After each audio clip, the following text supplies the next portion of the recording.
Fried rice বানাবো, তার জন্য এখানে আমি গাজর, ক্যাপসিকাম, বিনস, কাঁচা লঙ্কা সব সবজি আমি কেটে নিয়েছি। এরপর আমি জল গরম বসিয়ে দিয়েছি, জলের মধ্যে 1 চামচ লবণ দিয়ে দিলাম। এখানে চালটা আমি ভালো করে ধুয়ে নিয়েছি। কিছু গরম মশলা নিয়ে নিয়েছি গোটা, জলের মধ্যে দিয়ে দিলাম গোটা গরম মশলা। এরপর ধুয়ে রাখা চালটা দিয়ে দিচ্ছি। লেবুর রস দিয়ে দিলাম অল্প, লেবুর রস দিলে চালের কালারটা সাদা থাকে।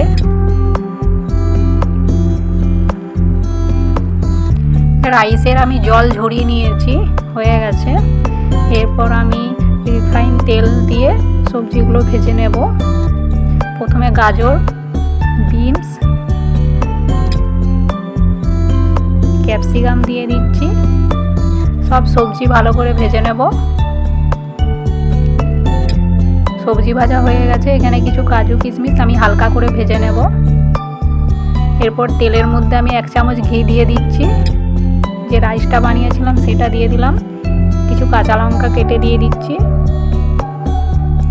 স্বাদ মতো লবণ। এরপর ভেজে রাখা সবজিগুলো সব দিয়ে দিলাম। সব ভালো করে মিশিয়ে নিতে হবে।